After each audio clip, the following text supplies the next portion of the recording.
Hello, everyone. Welcome to this episode of the Leadership Speak series at L Forum. Today, I have the privilege and honor of welcoming a very dear friend and a mentor in some ways he's a thought leader in the areas of technology and leadership. Welcome to the show, Ramnath. I'm delighted to be here, Ringo. I'm glad that you gave me the opportunity to be a part of this session. Thank you so much, Ramnath. And what I did not add is that he is a very senior leader at Accenture, leading up one of their businesses in the technology space. So, without further ado, Ramnath, what I'd like to do today is to get a little glimpse, although I know it personally, but for the audiences here, a glimpse of your background, your journey, uh, in your own words. Okay, so where do I start? Let me start with my academic background. I'm a bean counter by academic qualification. I'm an accountant. I did my chartered accountancy a long time back in India. And post that, I actually was a forex and money market dealer for a while before I stumbled into management consulting, which is when I joined in those days Anderson Consulting, which was an arm of Arthur Anderson. And I did a lot of strategy and process work for the first 7 years of my career, advising a lot of our clients in India around profitability improvement, organizational redesign,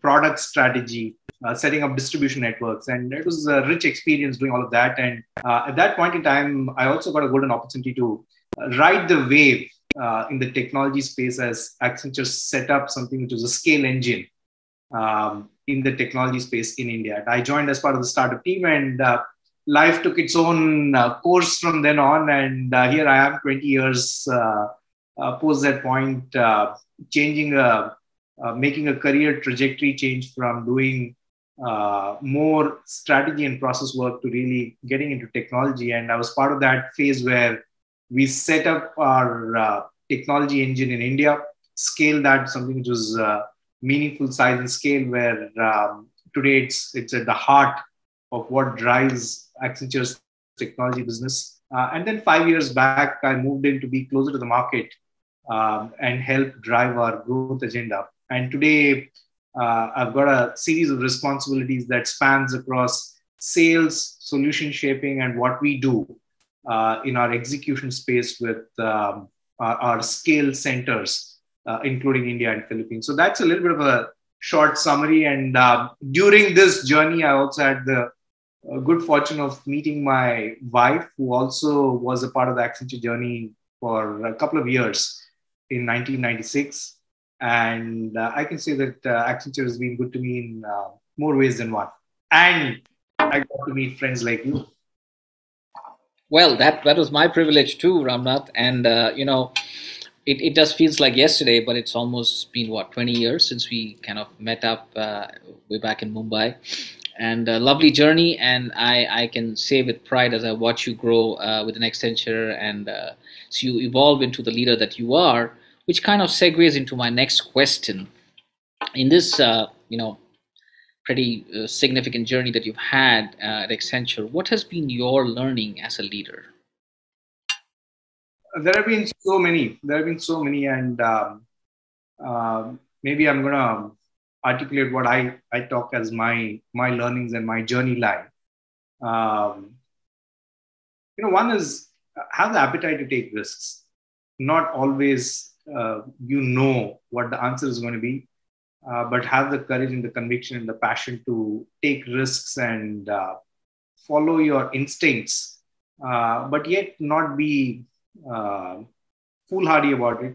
Have the ability to keep your eyes open and make tweaks as you take those risks. So I've taken multiple risks in my career, which looked like major risks, but turned out to be opportunities that presented themselves that I could leverage, right? So I think of life as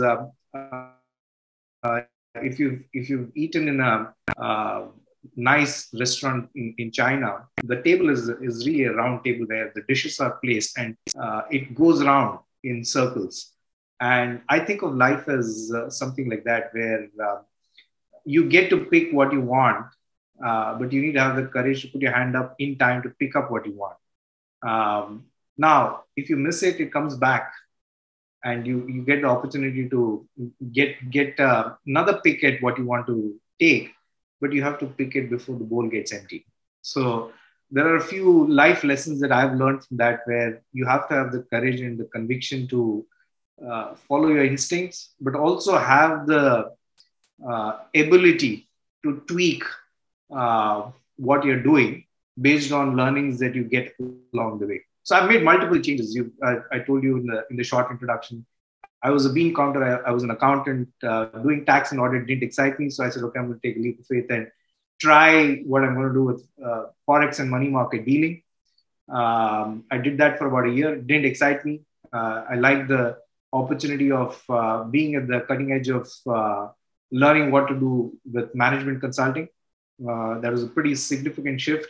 It was all hard learning as I went through this. So another big lesson in this is have an open mind and learn and absorb and be a sponge, and make sure that you're keeping your eyes and ears open to experiences that come your way, and build on top of what you're learning every day. And the other big shift was when we moved to the US 5 years back. It was a pretty late stage move. We were culturally very well set family, doing very well in India, but move out of the comfort zone and make a shift towards something which is a little bit of unknown, because you build new muscles, you build new connections, and you learn along the way as leaders. So that's one big learning. Have the appetite to take risks, but also be humble that you don't know all the answers. Tweak what you're doing along the way as you learn new things, and make sure that you're making yourself richer. Second, as you do this, also have a network and a community, because you don't know all the answers. I don't believe that a person sitting in the room who's really the chief executive is the smartest person in the room, but the person who picks the smartest idea and executes it is really the person who's most effective.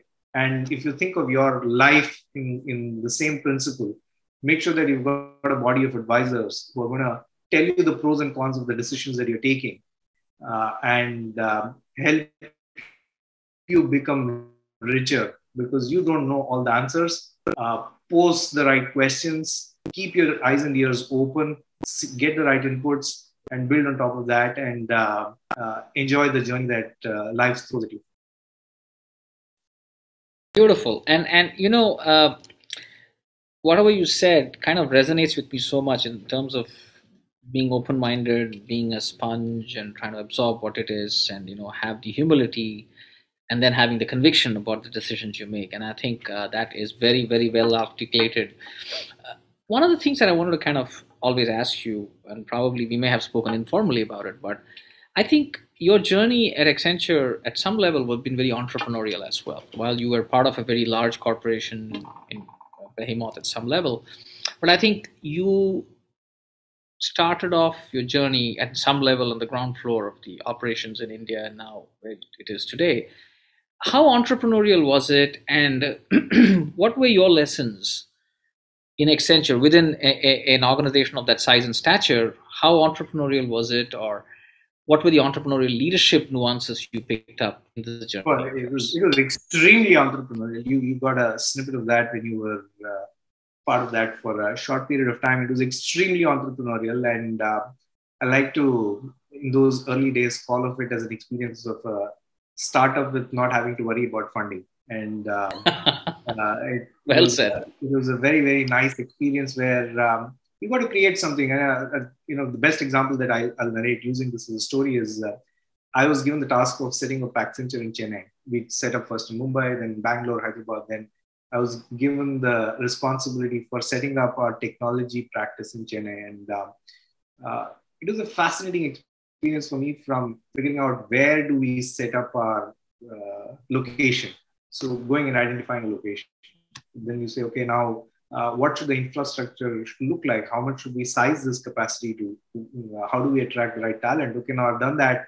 Now how do I go and sell this and make sure that we get the right clientele to attract, what sort of capability should we build, um, was something which is you cannot replace that experience with anything, because you're learning every day. And some of the points that I mentioned earlier on being a sponge and absorbing those experiences was extremely critical. As an entrepreneur, you need to very quickly identify the things that you can do and the things that you're going to identify are very smart people who are going to help you do those and build that core team. And that core team needs to be something which is a very well trusted, close knit group of people that are going to really have a common vision and chart the path for at least 2 to 3 years, because there will be road bumps. There will be things that don't go as per plan. How you navigate through those situations is going to be heavily predicated on how strong you are as a cohesive team, even if you have differing point of views marching towards a single objective. And that's one of the things that I learned. Have a lot of hard work, trust, and faith in your abilities, but also supplement that with a set of individuals that are trusted set of partners who are going to believe in the common vision that can help you get to where you want. And the second piece I would say is when things and when you're in an entrepreneurial mindset, out of every 10 things that you throw out there, maybe 5 or 6 will stick, 4 won't. Have the ability to cut your losses on those 4 that don't work very well, and have the courage, because you can't get too attached to what you're doing and say that I'm not going to cut the cord on something that's not working well and continue to pursue it for longer than you should. That's not a science, it's more of an art. You need to learn the balance of when do I cut the cord and channel the energy in things that are working very well and push the 6 that are really good ideas into something that works very well. So I would say being an entrepreneur gives you great opportunities. It requires a little bit of a different mindset, because you're taking a risk appetite which is greater than what others would take in a steady corporate responsibility. But it also provides you with fantastic opportunities to make a difference that you might not otherwise be able to do in a steady build setup. And I have to ask you this question, and this is kind of probably you can be the best person to answer this. You know, you were I don't even know how many 100,000 people existed at that point when you started your Chennai facility. My belief is must be a few 100,000 at that time as well. Um, you mentioned something about a common vision. How were you able to align the vision of that little tiny operation to the vision that was right at the top? How was it difficult? Was it easy? How did you go about Um, it? you can never, my situation was a little different. I always obviously had to align my vision of what I wanted to do in that part to the overarching vision that Accenture had. And it was always but you will be surprised at the amount of freedom and creativity that you get on what you want to achieve with the overarching objective. So you need to have the parent-child equation. The parent is always the broader objective, but within that remit, there is enough. And as an entrepreneur, you will get enough of that in whatever you do. Now, the good part about working for a very large organization is there are lots of systems and processes that are already well set. So I don't need to go and redefine some of those. But it also gave enough room to maneuver to set a culture within the broader Accenture culture, to set something which was very unique so that you could scale very rapidly from pretty much zero. You said a few 0 to 5,000, 10,000 people in a few years. So, it's uh, working in a large setup with creating a microculture within that, within the larger subculture, is has its own advantages. But if you're doing something which is an entrepreneurial effort, which is completely new, you can set that vision yourself. And I had the opportunity to do that, the former, and uh, I won't trade that experience for anything else. Excellent. So, needless to say, I'm sure there, in this journey, when you were, building this. Of course, there was high levels of excitement and sense of achievement.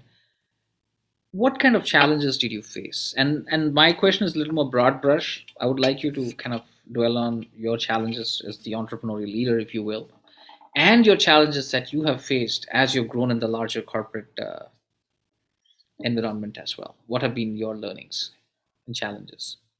Um, you know, one of the challenges is it's very easy for hubris to set in when you're successful, and always go back to your roots. And one of the challenges that I thought, and I got 360-degree feedback where I always thought I'm a great team player.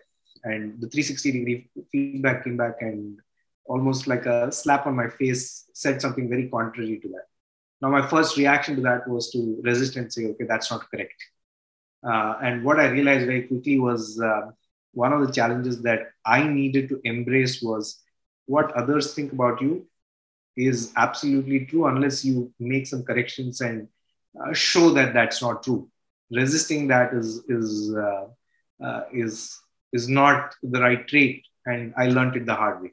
So, making tweaks to your own leadership style when you believe that you know everything is one of the learnings for me um, as a person who's navigated through this for the last 27 years. Is something that I'll carry back with me. Second is, one of my bosses taught me a very nice lesson.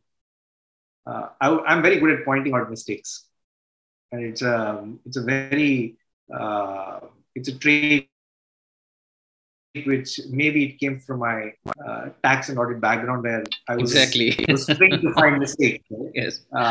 And it's very easy to find mistakes. But one of the things that he taught me was learn to find the strengths of people that work with you, and and what you think as weaknesses are things that you might filter out and learn to use people's strengths rather than pointing out people's weaknesses. And it sounded like a very uh, easy statement. It's a very difficult thing to do when you think about harnessing people's strengths. And then I went back and said, okay, how do I want my strengths to be harnessed?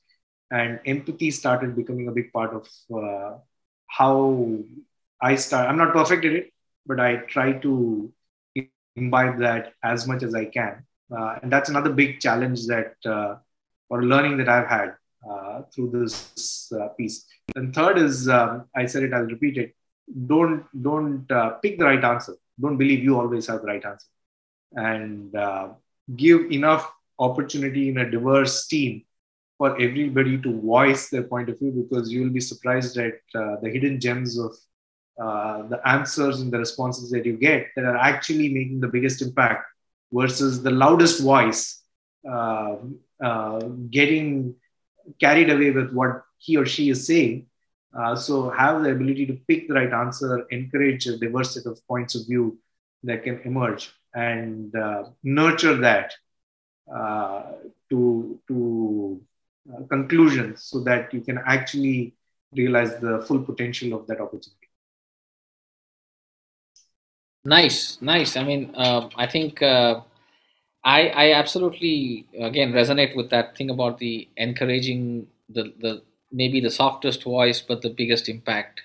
In most cases, there are enough case studies on the planet where people had the opportunity in front of them and they didn't work on it, and someone else just picked it up, and they said, "Oh, we always someone else already had it." I mean, I don't want to take names. I know where what I'm alluding to, because someone didn't have a loud enough voice.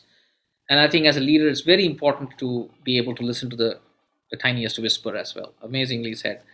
So, I think you did kind of share some of your nuggets for, people who come to this group. Just to give you a background, Ramnath, the people who come here, who are part of our group, are entrepreneurs, entrepreneurial leaders like yourself, uh, academicians, students. So we have a very mixed bag here, and the objective of my group is to try and get a better understanding of what this whole entrepreneurial leadership is. How do you be entrepreneurial at the same time bring in leadership skills?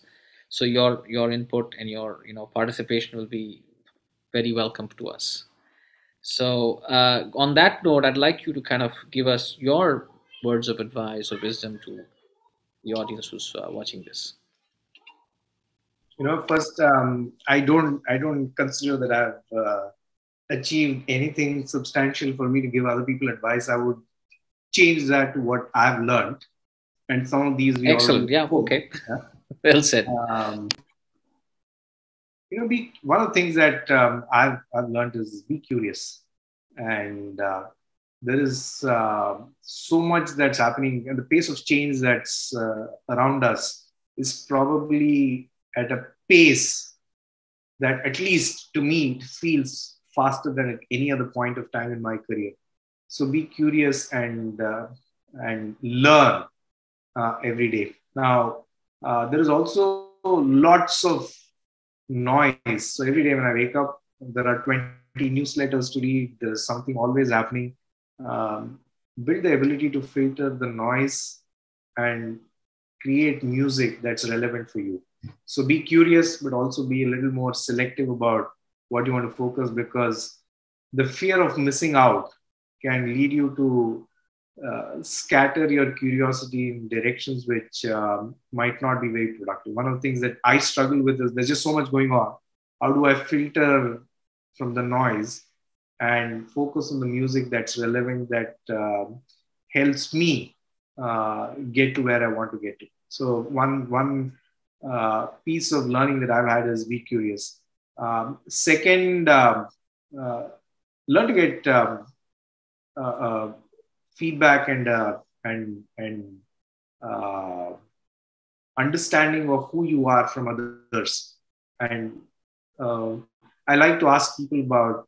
Everybody who works with me knows this. I will ask, tell me three things. What should I start doing? What should I stop doing? What should I continue doing? And doing that check, even with the same individual every 3 months, tells you so much about yourself that you might otherwise not discover. Is pretty important learning for me. The third piece is have the courage to take risks and make change. Human beings are designed to resist change. We don't like, at least I don't, but make sure you are picking up some practice, something which is forcing some change. So I've, it might sound very trivial, but I read it somewhere on building a new skill. I've started brushing with my left hand, which I've never done. And I've been brushing with my left hand. You'll be surprised at how difficult it is. And now I can do it with both hands. So try and be curious, even in smaller things that you do, to build something new, because you'll be surprised at what kind of avenues it opens up for you in your mind. So take risks. Don't be silly about it. Have a set of calculated points that you assess, but don't be averse in taking risks. The last piece that I would say, which I'm still working on, is don't react in anger in anything that you do, because it's always going to be the animal side of you, or I think it's an injustice to animals, because animals are smarter than us in a lot of places. But it just, the flight or fight response starts giving you signals of things that you respond in anger versus the logical side of you. So if you're sending a response in anger, put it in your draft email, come back and read it after 8 hours or 4 hours. Even after 2 hours, you'll be surprised at how much you change. And you have a more logical response, which leads to a better outcome than reacting impulsively in anger. And the last piece is life is, don't give yourself too much importance. Life is to be enjoyed, have fun, build some hobbies or things that you enjoy, which is your own space, your own time, and carve that time for yourself. Excellent, Ramnath. Thank you. Thank you so much for those lovely suggestions and your learnings that you shared with us. And thank you for your time. And I wish you and Accenture all success. And I will, be cheering for you from the sidelines and wish you many, many more accolades and success wherever you are and whatever you do. Thank Thank you for your time. Thank you for inviting me. It was a pleasure talking to you. Thanks, Ramnath. Like, share, and subscribe to the EL Forum channel. Click the link below to enjoy the full video.